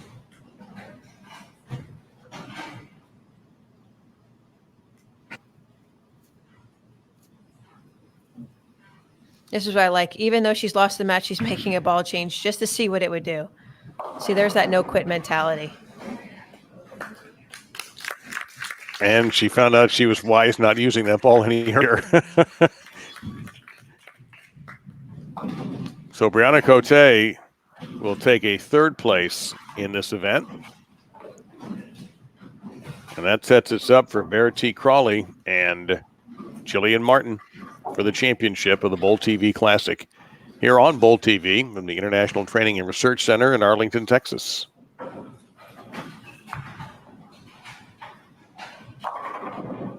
And following our interview with Brianna, we're going to have another ball to give away, this one for Roto Grip. I need to get part of these telecasts, Aaron. I need free bowling balls along the way. Listen, tell me about it.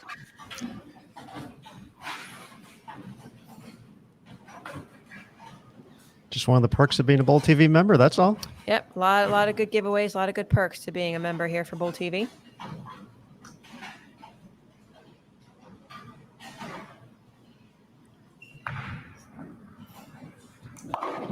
All right, making it official.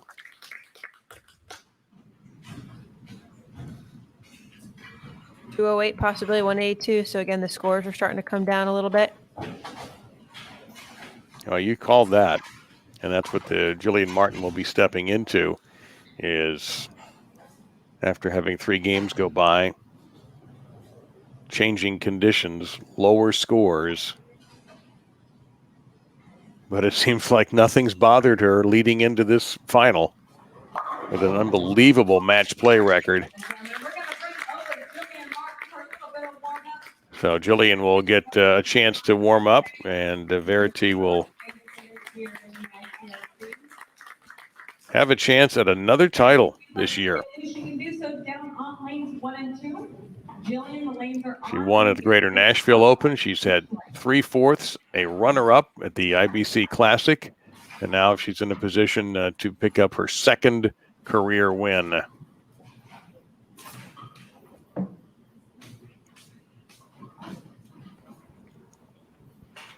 And I understand Brianna's already ready to join us here on BowlTV, so we really appreciate her taking a few moments.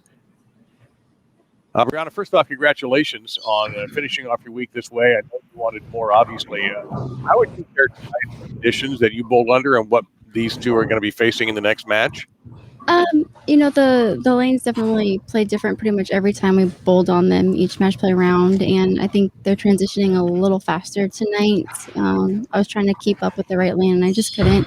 And it also made for difficulty making some good shots. So I did the best I could to be on top of the moves. It seemed like I was either going to have a strike or a circle up there, a bunch of X's and O's. But I can't complain. To get to this position was a miracle in my own right when I shot a big last game position round. So I'm just happy for a third place finish. I can't say it was a miracle, Brianna. I mean, 268 on a pattern that, very 230 was a great game on this. What is it about this building at the ITRC? You've had success here back in January, obviously. Do you see the lanes? You feel like you see what they do clearer, faster, or is it just being in this building up your confidence because you've won here in the past? Definitely coming back to a building that I've won is a boost of confidence. I'm comfortable here, being able to come back to a place for Team USA training and stuff. I'm familiar with the building. We bowled on these pairs a lot for training camp, and it's like a second home. So I'm just comfortable here, and my ball likes it here. So if it's gonna strike, I'm gonna just follow it. Any changes, any preparation going into the last 2 weeks? We have Spokane and the U.S. Open coming up, and then the Fall Classic Series in mid-October. Any preparation you're going to do with this week off before you head up to the Northwest? I'm not going to do too much as far as preparation. I'm going to go hang out with some youth kids in Minnesota this weekend and be at a youth event. So I'm excited to help out there. Maybe just stay on top of my spare game, make sure my body's rested as much as possible, because Spokane and the U.S. Open is gonna be a quick turnaround in a lot of games. One more quick question and a fun fact. Give an idea to the audience. How many bowling balls did you have in the locker room this week that you deciphered through before you decided which were going to be transported and which were going home? Just to give them an idea. I had 23 bowling balls. 23 bowling balls. Yes, Danielle McEwen and I were having a battle, and we actually lost to Maria Jose Rodriguez. Okay, so the viewers out there know it says you're battling 3 different conditions. You have to drill different bowling balls to do different things. Correct. Yes. Maria came up with a high number, and you and Danielle were a close second. So we tried. Yeah, but I don't see them finishing third in this event, so you get the last laugh ultimately. I appreciate that. Well, thank you. Congratulations on your week, and look forward to seeing you later in the year. Thank you. Bryanna Cote finishing third here at the BowlTV Classic. You're watching the warm-up session right now with Verity Crawley and Jillian Martin. And Kelly, Jillian Martin in a position now to make history. But before we talk more about that, Aaron Smith is ready to make somebody very happy with a Roto-Grip bowling ball. That's right, Dave. Our final giveaway of the day is going to be a Roto-Grip bowling ball of your choice. One lucky viewer is going to be taking that home. Big thank you to Roto-Grip, one of our gold industry partners here for the PWBA Tour. So best of luck, everybody. Just like the previous times, we're going to go ahead with the very first shot. We'll get that underway. Wait for that submit entry button. Good luck, everybody, and thank you again for being part of the BowlTV community. Dave, and Aaron, thank you very much. And so we're not going to jump the gun. That was a practice shot this time because Tennille is still speaking. So Jillian Martin, 17 years old, from Stowe, Ohio. And should she defeat Verity Crawley, Jillian will be the youngest to win a PWBA Tour event. She's 17 years old. The great Wendy McPherson holds the mark at 18 years old back in 1986 at the U.S. Women's Open, which is an unbelievable tournament to win it at any age, but especially when you're 18 years old. And, Kelly, Jillian's been okay in this building. You talked about Brianna's success here. In January at the ITRC PWBA Kickoff Classic Series, she was 8th, 2nd, and 3rd. So this is a building where she too feels comfortable. I think because of her youthfulness and bowling against youth bowlers, coming here bowling against the professionals and top elite amateurs, there's no expectations, there's no inhibitions. She's just going out there and doing what she does. Just engulfing herself in bowling, in practicing, and seeing what's out there. She's had so much experience between junior gold, SYCs, and other youth events bowling on sport conditions and sport patterns. She is far ahead of so many other youth ladies at her age. So it just gives her an advantage. And coming here bowling on these demanding conditions, she's probably had more experience than some of the women who've been out here for a couple of years. That's how good she is. Well, it's starting to notice this, Kelly, and I know you're involved in all facets of the sport. it seems to me that the younger bowlers today, we just had on the PBA, a 16-year-old make a televised final in Jonesboro, Arkansas, just a few days ago, Eric Jones. Here's somebody who's 17. It seems like we're starting to see more and more of these teenagers going toe-to-toe with the pros and winning. Yes. And saying it before, again, crediting it to the amount of coaching they've had. Now they actually have personal coaches that travel with them. Will Clark is here traveling with her from stop to stop and coaching her along the way. Their privatized lessons with the coaches. Their YouTube videos of the best professionals on tour. There's books. There's documentaries that they can acknowledge and store within their memory of how to be a great bowler. Long before someone of my generation, of Liz Johnson's, of Amaletta Monticello, where you learned by doing, you learned by a few coaches along the way. There was no such thing as Google or YouTube television, and you went by feel alone. So they're just learning at such a faster pace than what previous generations have done along the way. And also the college ranks is something else, too. You're seeing so many stars playing somewhere in college. McKendree, Wichita State, UMass St. Joe's, Vanderbilt, and we can go Nebraska. We can go on and on about the great college bowling programs as well, and the fact that many times you have former players or even current players, like Ozzie Barnes, who works at Vanderbilt. Shannon O'Keefe, coach at McKendree, just an example of the quality of the coaching that's available now to these college athletes who bowl. And USBC came out with their coaching program, decades ago with the bronze, silver, and gold, and certifying more coaches around the nation and around the globe, internationally, how many junior coaches we have that are affiliated with USBC. So the credentials are there, the people are there, the tools and education are anywhere now based on what happened with this pandemic and Zoom, and not to take too far away here, but, look at Verity right there, just making two great shots off the back too. She's another one from Weber, college bowling, amateur events, and then professionally. So it took her a couple of years. It's not early success like Jillian's having right now, but again, you have to learn by doing. You can't learn how to do it out of a book. You have to experience it live. And she gets on the board with a strike after opening 9 spare. Verity with a double. Jillian's dad is here, and he is sitting next to Rocio Restrepo. He's got an LA Dodgers shirt on, so our cameras will find him. He'll be in and out of the frame from time to time. Plus the coach, you see right there, the man with the arms folded and the lanyard and credentialed. Yeah, and Jillian, she has something that nobody else has out here. Yeah, she's got a high rev rate and she's got forward roll. So her ball sees the front of the lane, the mid lane, and the back lane as a clear picture, as crystal as it can be. Oh, she's into that shot. She liked it. Yes, she loved that shot. It brings an energy to this tour. 21-22 at the arrows, 9 at the break point. The pins go sideways, the pins go back in the pit. They go everywhere, as explosive as they are. She's 17 years old. She's in stature, she's medium size and everything, but she generates so much speed with her footwork and her leverage at the foul line. And off her hand, she's got that little kind of Spider-Man yo-yo release where she let the elbow bend slightly and just gets it off her thumb and through the fingers. She's got a fantastic release, great approach. And just as Verity does too. They all have rhythm. They all have tempo. And Verity's got a problem with that 1-2-4-10. Her first real miss, it looks like she's had. Although her first shot in her last game was an open frame. Yeah, this one, 21-22, not as far right down the lane. If you could see from the different angle, it was on the inside of the indicator at that 43 foot mark and more going towards the 3-pin, 6-pin. So it hit a slick of oil there, and that's why we leave the washout.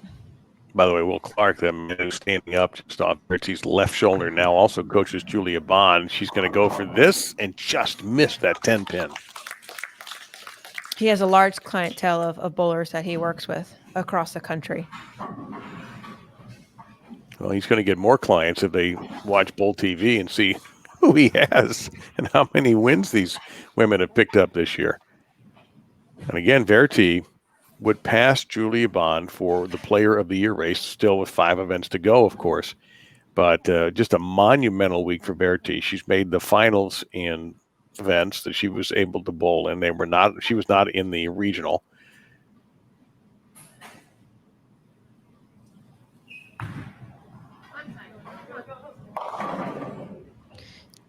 That's trouble Oh my right goodness. there. Yep. Watch, sliding about 30. That one 19 at the arrows. Now she gets it down the lane to the right faster. And the ball is not responsive enough. So in 2 frames, wash out, super washed out. That's a ball change. Yeah, that's what I was cue. If it's time Yep. to make an equipment change. Yeah, that is something. What kind of ball does she need here? Something stronger, an asymmetric bowling ball. Something that shapes quicker in the mid lane. Or I should say, using that terminology, that slows down sooner. So she's going to talk to the ball reps right now because I thought both shots were different. One was more inward, more direct. The other one was out and around it. Oh, funny. She wouldn't just sat down. Yeah, she just took a seat. And interesting to see what she does equipment-wise when she comes back up for a 5th frame, back-to-back opens, and both times missing the head pin with her first shot.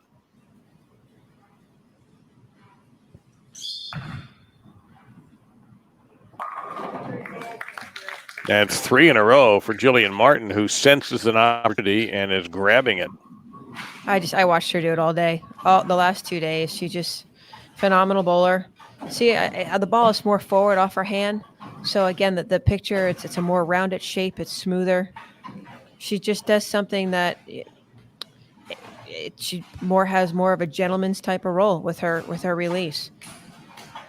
It's more like a Simonson roll, even though she's not a 2-handed bowler and her rev rate isn't as high, but close to it. But it's like that Anthony Simonson roll or Jason Belmonte.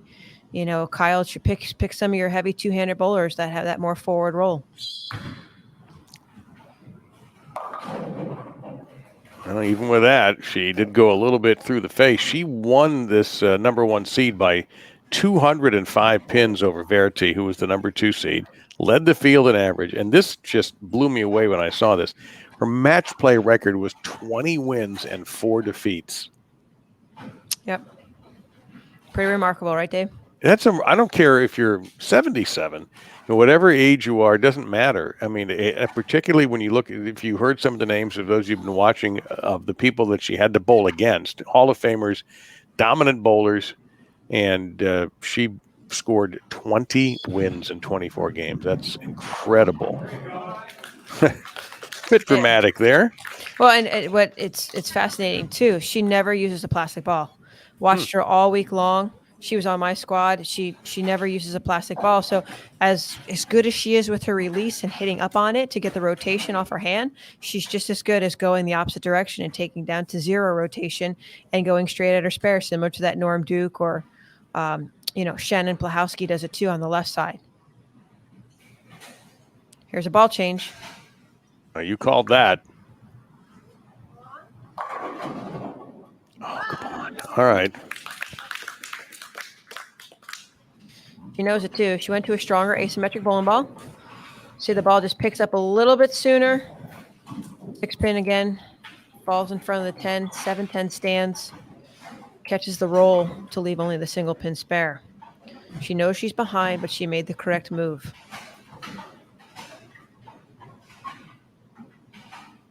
Well, we've seen more of that white spare ball than she would like us to see. It just came out not too long ago, and she posted on Facebook, like, my new spare ball. She's so excited. It looks like a pearl going down there, doesn't it? It's very pretty. Yeah. Very, very pretty white mix. Yep.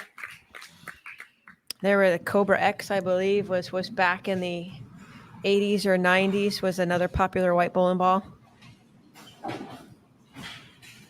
I just want the one that strikes. Yes. Yeah. It's better off when you're throwing 1 per frame, not 2. Yep. Give me the one that knocks down all 10. All right. Very looking to get back on board here. Needs to get back in the match with an X on the board. And she's back 32 behind.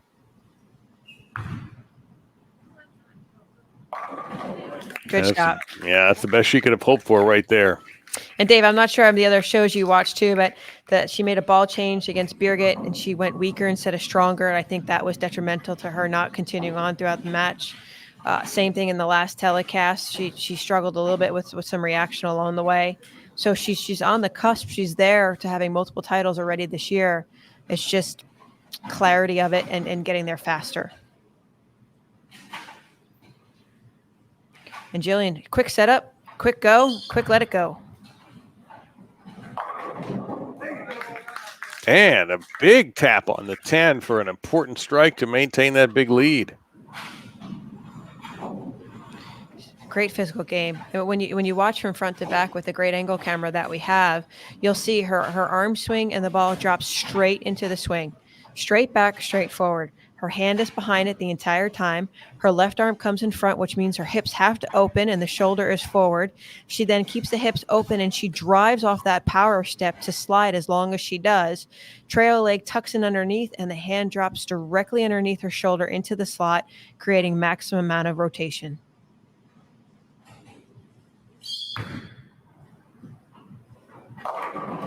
And a hop, skip, and a jump for a big, big double for Jillian Martin. Yeah. Go back to the beginning of the show, Dave. I said, where do the ladies have to miss? Where they can't miss one way, they can only miss which way. They have to be able to miss to the right. And Jillian is just throwing it as if there's a trough of friction down there saying, hey, hit me, and the ball is going to go back to the pocket and strike. And I watched her do it for the last 7-8 days alone. So Verity Crawley in some deep trouble right here. Partly of her own doing. A lot of it has to do with her opponent. And she flushes another one. Yep. Catches a double. Great shot. You see she's deeper, 22, still going to about 9-10. 6-pin really has enough energy now to kick out the 10-pin that way. Working on a double, looking for 3 in a row up here in the 8th frame to get her just to be down by 5. By 2, 17.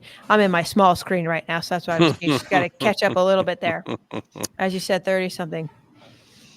32, if I'm to be believed, which you all do at your own risk. My viewers, I got multiple screens, so I'm trying to keep track of it all. Oh, the 10-pin wiggles.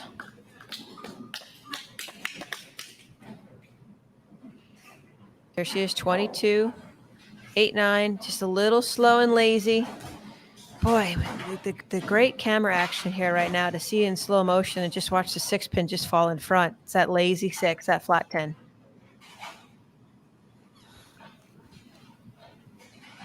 Rocio Restrepo sitting back there as well. She made 2 cuts this week. Well, Dad there in the blue T-shirt with the shorts is looking casual. That is Jillian's dad.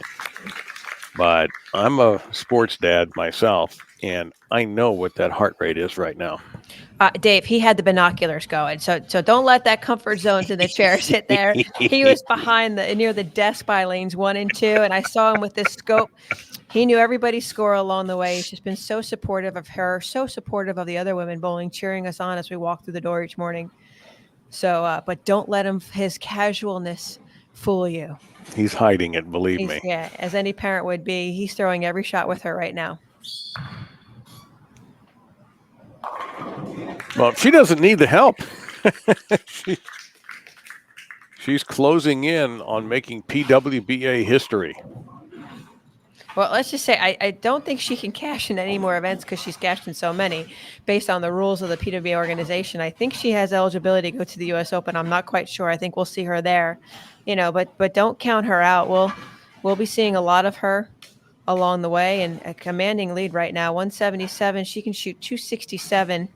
Verity can only shoot 211. So a strike right here pretty much seizes everything up, and it would be. We don't know about what she wants to do collegiately. Either she's not telling or nobody knows the answer to that yet. But, man, somebody will be thrilled to have her on their team. Isn't the answer at this age is to go to Disney World? You're right. You know what? We'll ask her that maybe, although be careful. You've got to start putting masks back on around there these days. So you might want to wait till things slow down a little bit. See, there's that lazy 10-pin. The 6-pin falls in front, and as much energy and velocity as she creates with the pins, just not enough to knock it over. You just won the BowlTV Classic. I'm going to the U.S. Open. And then Disney World. Yeah. First things first. Oh, she's won it, Dave. She's won it. Stays clean here. It was all drop. It was just jaw dropping to watch. She is done. This is history right here. Wendy McPherson, I'm sorry, ma'am. You have gotten knocked off the list by Jillian Martin at the age of 17. I have to applaud. Great bowling. She bowled phenomenal all week long, as well as Verity Crawley making all 3 telecasts. Let's not forget that all 3 telecasts here this week at the International Training and Research Center.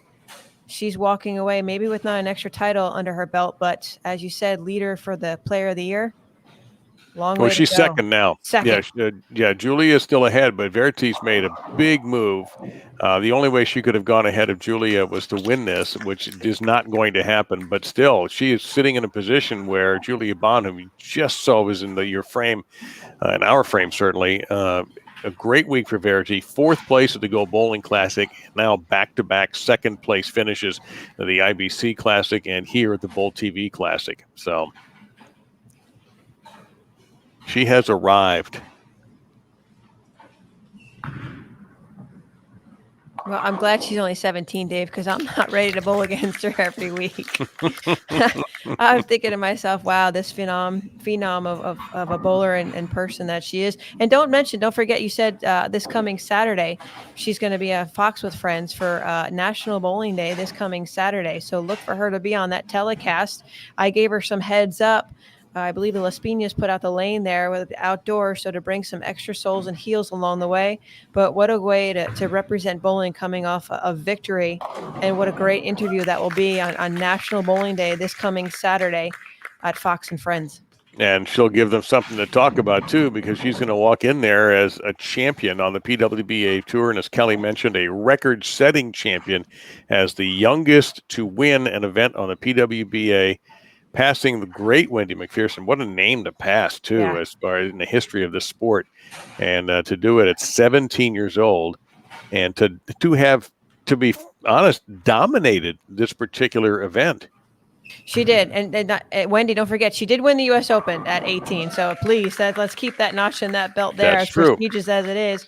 But Verity Crawley, looking to strike out for 188. I said the scores were typically going to be, on the lower side, except for Jillian. 20-4 match play record. Dave, you said it so yourself. We witnessed it. We watched it. I watched her strike a lot. And when she missed, she was still getting 9. Some off-hit leaves, some splits along the way. But she was the most clean throughout the last 2 days, the 24 games of match play. She doesn't have many friends out here because she's so young. So she just stayed within her bubble with her coaches and her father, was a good thing and everything. No expectations coming in and so forth, just a great mindset. And what a talented young lady she is. Any college, as you said, Dave, who gets her, I'm fearful of what she's going to bring to the table. Her leadership, obviously, the success she's had these last few years, dominating the youth events, and everybody on her team is just going to look up to her and to watch her carry the way. But again, just watch her physical game, her hand and her release, and why she bowls so well. She just rolls it so forward. 2-8-10 there, of course, when I say it, but she had it locked up. She's got it locked up. She can relax, but what a gratifying moment this has to be for her, for her dad, her coach, all of her friends, all of her family, to have this opportunity either to see it in person or to see it on BowlTV, to defeat a rising star, if not already a star, in Verity Crawley, and to beat some of the finest bowlers, not just currently, but of all time in the PWBA, and to walk out of this building with the trophy as the BowlTV champion for 2021. Your winner, and a convincing one at that, Jillian Martin. In the mix for our Player of the Year race. Keep those hands clapping for Jillian Martin to become the youngest winner of PWBA event. When I come back, You know what? She knows how to get the trophy quickly, doesn't she? She must have studied you, Kelly. Some of the greats for sure, but I think Dad's going to have instead of a man cave, he's going to have a trophy room for his daughter.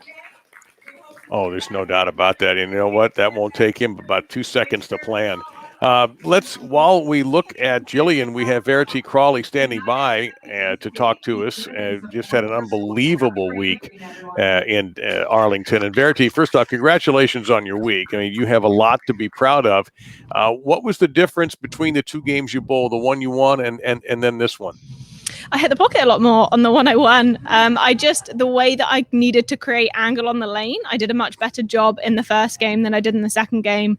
I changed ball halfway through that second game. And again, I couldn't quite get the angle right until right at the end when it was already over. That was the case all weekend, or the last 2 days, Verity, right? You know, you make a ball change and then the angles get steeper. Some places the lanes got tighter. You know, there was a frustration is always trying to find the right picture, correct? That's the thing. And I mean, it was all about being really steep through the front part of the lane, which is something that I very much enjoy doing, but it's still difficult to do. And obviously Jillian was further left than me. And that was something I was very aware of. And I felt like I was being forced left with her, which was fine. I needed to keep my eyes further right. And off my hand, they just weren't as good as they were in the first game.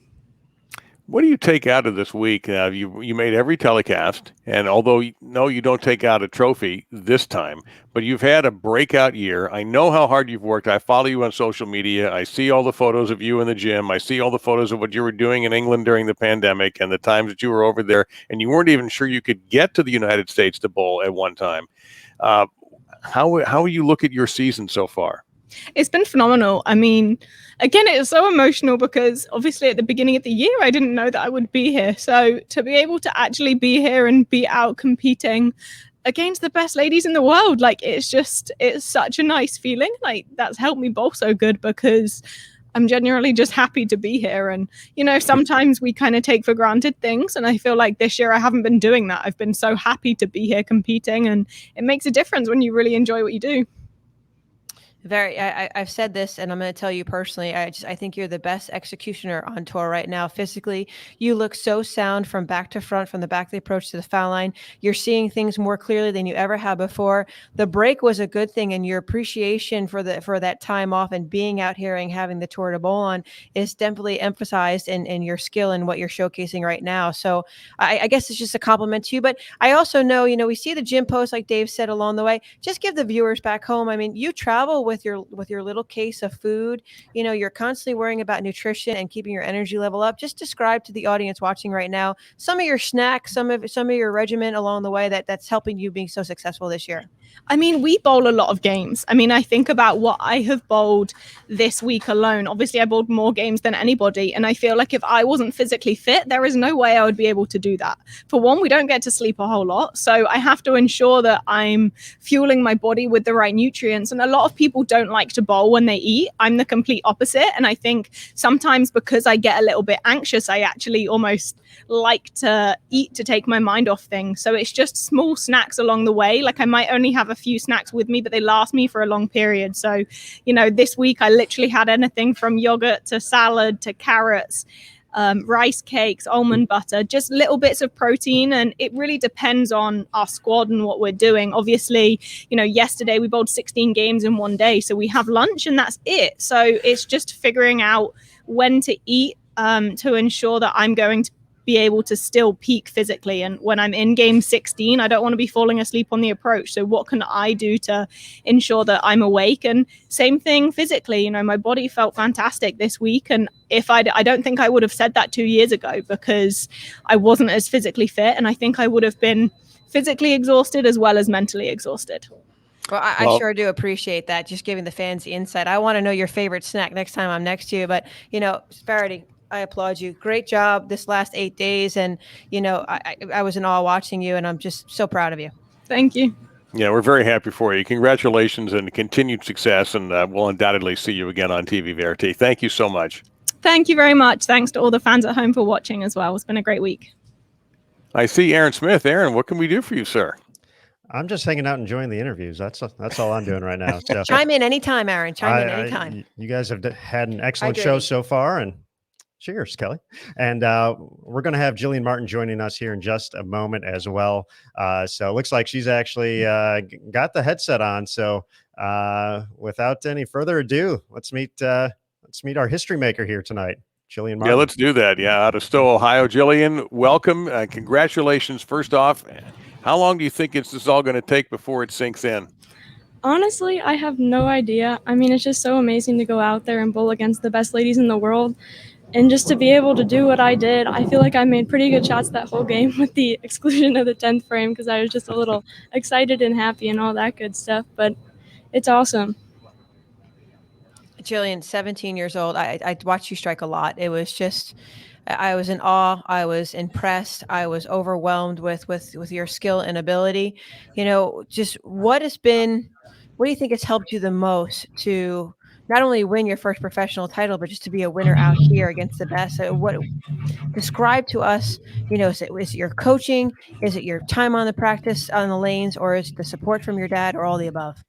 Yeah, so I mean, obviously my parents have been such a fundamental role in this. And then I spend a lot of time practicing, and that has been absolutely huge. Just practicing with the purpose, making sure that I just put all my effort into my practices so that when I come out here, I can just be ready to go. And of course, too, they have so many great youth tours out there, like the SYCs, the EYTs in Illinois, the JTBAs in Ohio, and all that good stuff. And I think it really just helps me be fully prepared to come out here against the best, even though it's kind of two different levels.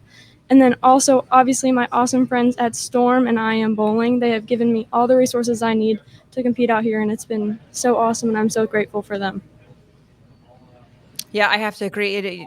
Your opportunities to bowl as a youthful young lady far exceeded, you know, the last 10, 20, 30 years, especially. So your amount of knowledge, your amount of experience is above and beyond, you know, someone of a caliber of a 25-year-old or maybe even a 30-year-old. So whatever you're doing, keep doing it. And it was impressive to watch you. It was impressive to see your attitude and your composure, most of all, how you just stayed within yourself and you didn't let anything get to you along the way.